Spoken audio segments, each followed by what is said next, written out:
Vamos a pasar con la ayuda de Enrique Musé. Gracias, Enrique, me está enviando vuestras preguntas, las estoy viendo aquí también. En estos momentos somos 1.653 personas en directo. Creo que hemos llegado a nuestro récord en directo y, bueno, pues muchas personas están preguntando cosas. Bueno, pregunta Pepito Mosquitou. Hola Iñaki, ¿qué métodos de sanación consideras más efectivos? Bueno, acabo de decirlo ya que soy partidario de establecer que la psicoterapia, me refiero a la terapia psicológica de referencia, de manual que hay que aplicar, es una terapia centrada en el trauma y pues, por tanto centrada en desactivar el trauma psíquico, que es algo así como una bomba enterrada en un campo que está activa y que puede explotar y suele explotar en los momentos más decisivos de la vida de la víctima. Y que como es un tipo de daño psicológico permanente y latente, suele cronificarse y suele manifestarse a lo largo de la vida de la persona, a pesar de que hayan pasado décadas de que el trauma original ha terminado y sin embargo sigue persistiendo ese tipo de trauma. Mientras no lo tratéis, estáis ante un daño psicológico permanente, aunque latente, y que por tanto está activo, no está muerto, está activo en la vida psíquica de la víctima.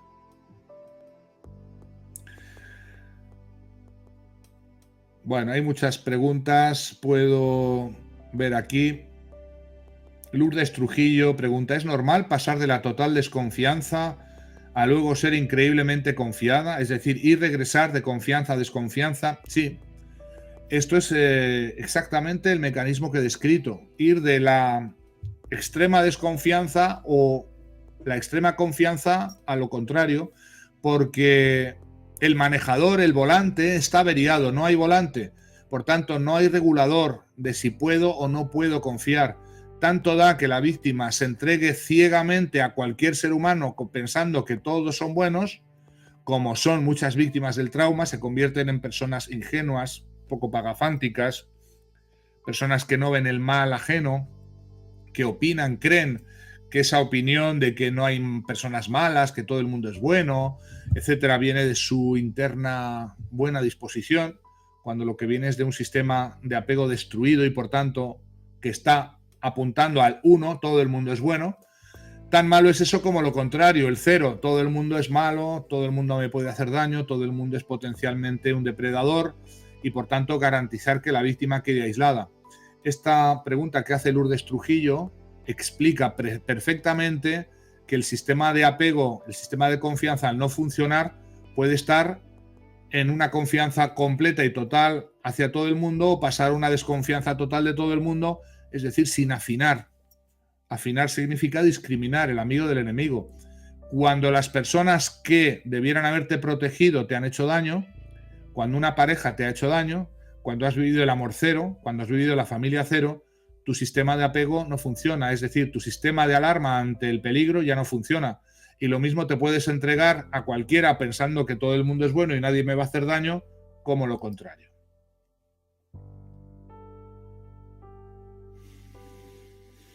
Bueno, Isabel Pérez pregunta, ¿cada vez que tengo sexo es normal ponerme a llorar? ¿Esto forma parte del estrés postraumático? Claro, por supuesto. El ex sí, cada vez que había discusión terminaba con sexo, claro. Es una vinculación por asociación, muy pavloviano, muy de condicionamiento clásico.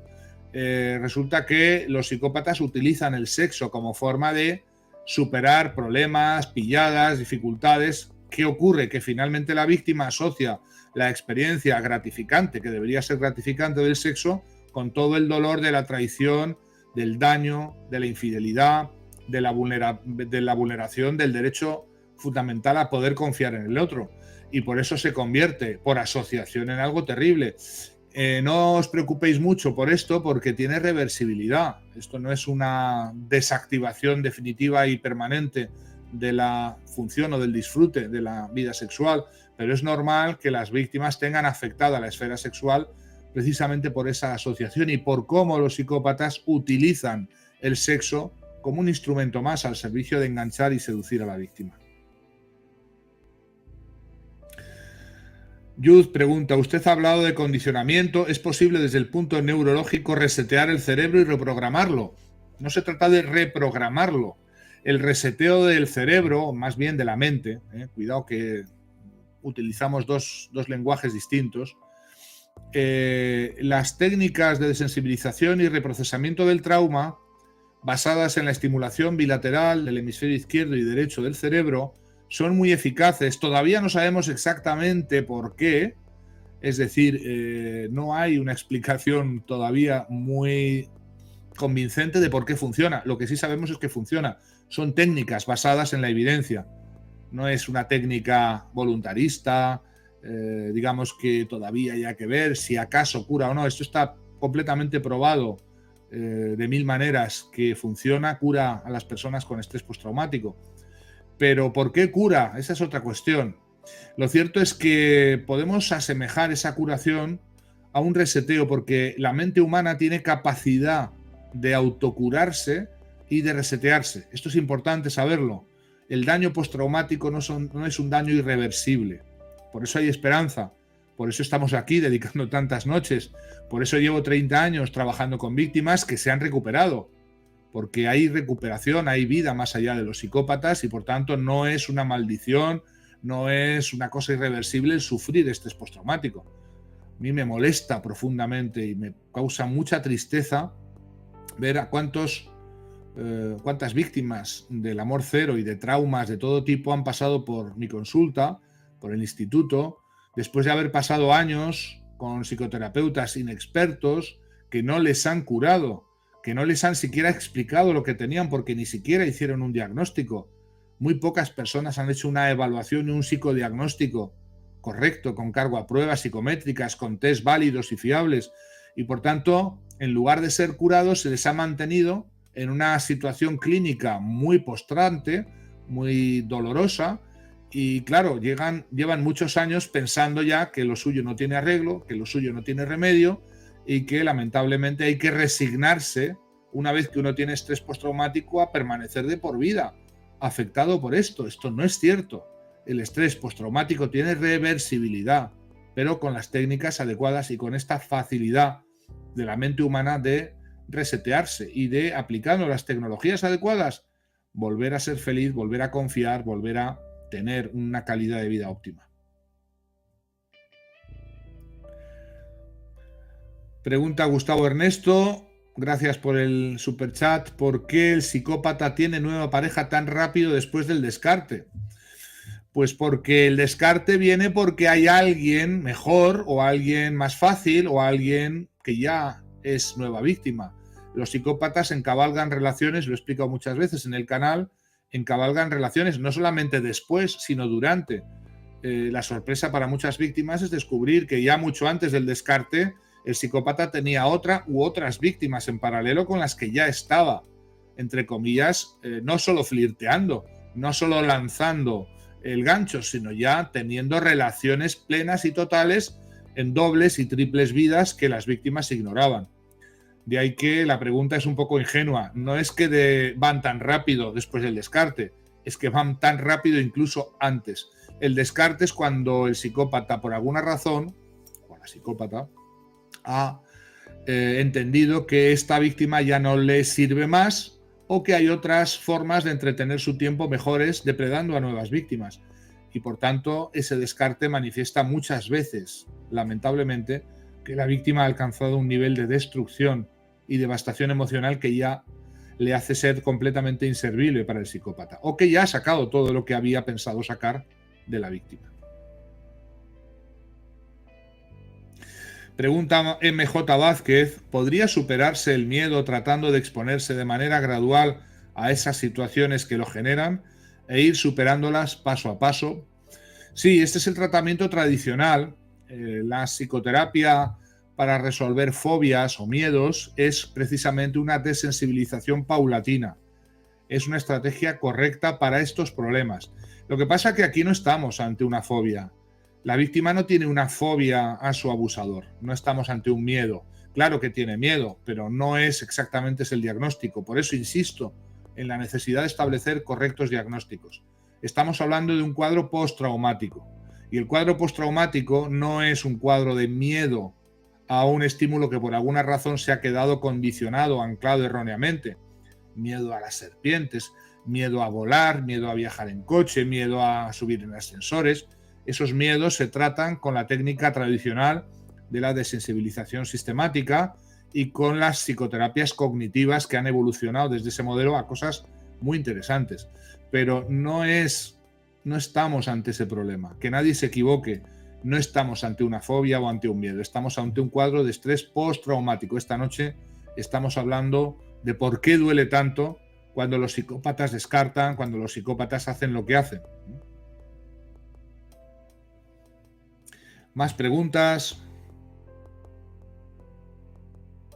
Pilar Peña, miembro destacado de nuestro canal, dice: intenté tomar alguna pastilla para dormir y no me hicieron nada. Normal, porque lo que no te deja dormir no es ninguna alteración en sustancias que te falten o que te sobren. No es un problema químico, no es un problema biológico.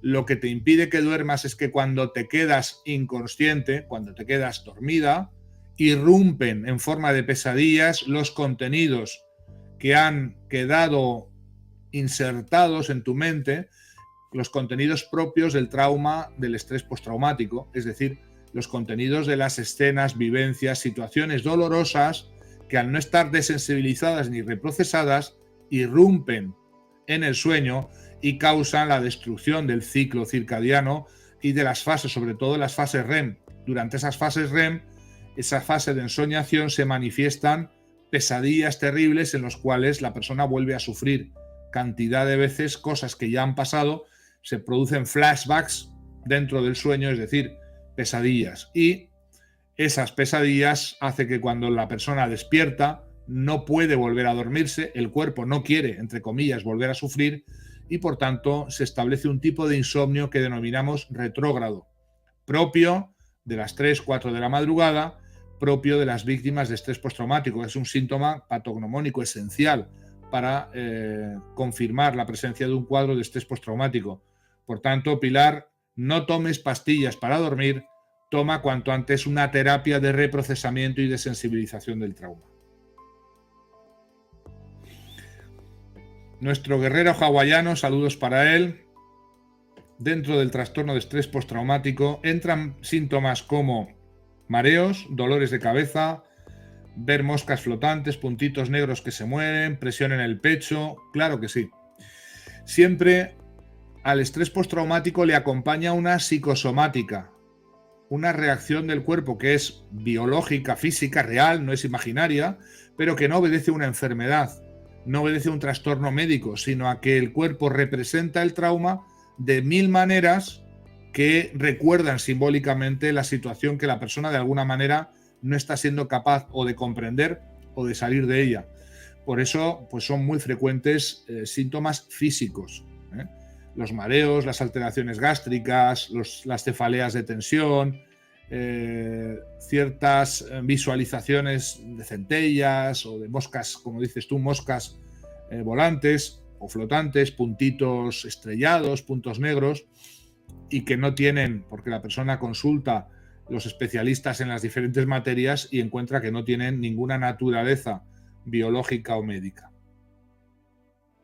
Pregunta Iria, miembro destacado de nuestro chat: ¿todos los que rodean a un psicópata son víctimas? Generalmente sí son víctimas de la seducción y del encantamiento y del trance profundo en que se suelen quedar instaladas esas personas. No siempre son víctimas al grado que la víctima del amor cero lo es. Por supuesto, pueden en cualquier momento terminar siendo devastadas y destruidas del mismo modo, pero lo que siempre son es víctimas de esa capacidad que a mí siempre me ha producido asombro. ¿Qué capacidad tienen los psicópatas de poner a todo el mundo en un trance hipnótico? Es algo así como una hipnosis y es algo que produce que las personas que están delante de un psicópata no tienen ni puñetera idea que están ante un psicópata. Y bueno, yo os sorprendería, pasa que no puedo, no debo, pero cuántos personajes públicos del ámbito de la política, del activismo social, personajes que la inmensa mayoría de la gente piensan maravillas de ellos, son auténticamente psicópatas, y que por supuesto tienen encantado a todo el mundo y que tienen una capacidad de colocar esa mercancía falsa, esa idea distorsionada, esa venta de sí mismos a prácticamente el 100% de las personas con las que se relacionan. Y por eso la víctima está tan desasistida cuando quiere reivindicar lo que le está ocurriendo y no tiene forma, porque alrededor de un psicópata todos están encantados. Como alguien tan encantador, tan maravilloso, tan estupendo puede ser un psicópata? Esto es algo inaudito. María Paula Seranetti, ¿los ataques de pánico pueden ser una manifestación del trastorno de estrés postraumático? Suelen ser una manifestación nuclear del estrés postraumático. Los ataques de pánico, crisis de ansiedad son el modo habitual en que se desarrolla al cabo del tiempo la cronificación del estrés postraumático.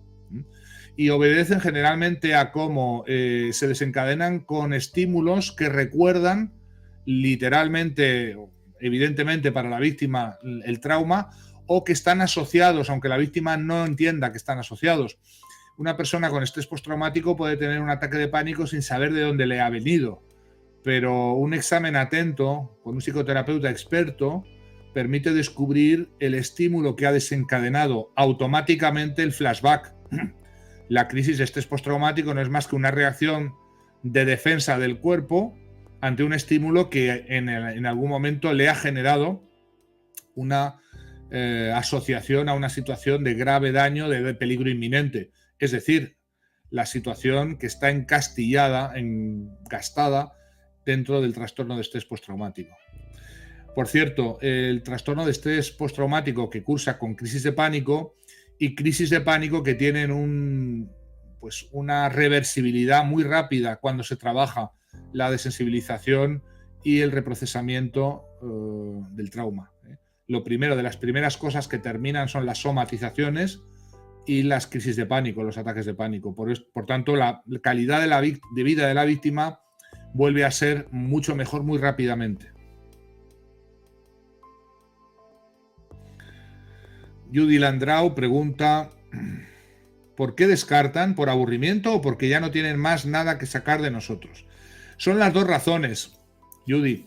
El psicópata se aburre generalmente mucho porque carece de mundo interno, no tiene verdadera curiosidad, por eso tienen una vida interior inexistente y están volcados hacia el exterior, hacia la observación de los demás, y por eso pueden ser tan hábiles observando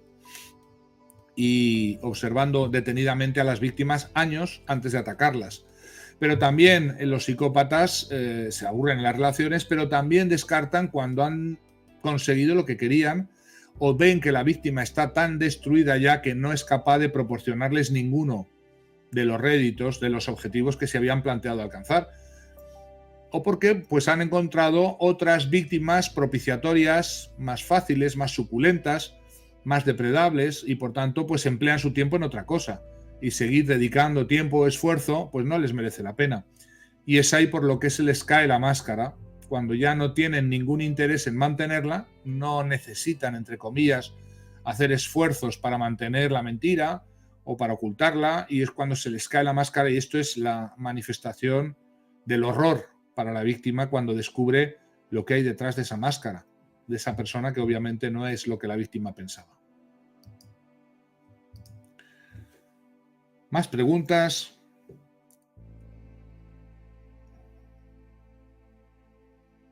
Pablo Alberto Roldán: durante mucho tiempo no podía estudiar, no me podía concentrar ni comprender los textos. Luego de alejarme todo eso desapareció. Bueno, pues también los déficits, los problemas de concentración, de memoria a corto plazo, los problemas para fijar la memoria vienen de la manifestación de los problemas de amnesia que ya os he contado, la capacidad de aprender, de memorizar, que no es sino aprender contenidos importantes, y la capacidad de atender, la capacidad atencional, se ven disminuidas o incluso destruidas por el estrés postraumático. Es una capacidad que se recupera, buena noticia, pero es normal que si tienes un trastorno de estrés postraumático no puedas fijarla, prestar atención a nada, está como oído, la víctima está como oída, como si estuviera en otro lugar, está disociada, está de cuerpo presente y de mente ausente. y eso se manifiesta de una manera muy cruda en el ámbito del trabajo, con una pérdida de muchas de las capacidades laborales, con personas que han sido trabajadores estupendos y que de repente no se acuerdan de nada, no prestan atención, se les olvida todo, olvidan plazos, olvidan documentos, olvidan aspectos esenciales o no prestan atención, no se les queda nada, no retienen. En el caso de los estudiantes es crucial. Por eso, si tienes estrés postraumático, háztelo tratar, porque tienes posibilidad de revertirlo pues con bastante rapidez. No lo he dicho antes, pero la psicoterapia centrada en el trauma, en la desensibilización y el reprocesamiento del trauma, es una psicoterapia breve. No estamos hablando de años y años de psicoterapia. Estamos hablando de número de sesiones. Y en relativamente pocos meses la persona va revirtiendo gradualmente, pero de un modo activo y progresivo, toda esta sintomatología. Por tanto, es muy interesante porque a cada sesión se va recuperando parcialmente. Se van recuperando habilidades, destrezas, capacidades como es esta de la atención o la memoria a corto plazo. Pregunta Marta Cri, gracias por el chat, super chat. ¿Qué se debe tener en cuenta después de superado el trauma para no reactivar o revivirlo? El trauma, si se ha superado, quiere decir que está desactivado y no vuelve. Una vez se desactiva el trauma con las técnicas adecuadas, no es una bomba que pueda explotar, es una bomba que nunca va a poder explotar ya. Hemos desactivado la espoleta y ya no funciona. Es importante que lo entendáis porque en esta pregunta está la idea de que superar el trauma es que pase el tiempo y entonces pasando el tiempo hemos superado el trauma. No, pasando el tiempo eres más vieja, pero no has superado el trauma. Pasando el tiempo tienes un trauma cronificado que está activando mecanismos poderosísimos de ajuste y que explica cambios permanentes en la personalidad, con somatizaciones, con insomnio retrógrado, con flashback, con disociación, con problemas atencionales, con muchas cosas. Pero eso no es superar el trauma. Pensar que han pasado 10 años y eso sí significa que he superado el trauma es erróneo. Hay que desactivar el trauma con herramientas específicas porque, sabedlo así, lo he dicho muchas veces en este canal, el estrés postraumático es el único cuadro en la psicología que no remite de manera espontánea con el paso del tiempo. Se cronifica y da lugar a esos cambios permanentes. Se fosiliza, cristaliza de alguna manera. Y por eso es importante identificarlo cuanto antes y tratarlo cuanto antes. Recomendaros que os suscribáis. Nada más, un saludo muy cordial. Nos vemos pronto en el canal.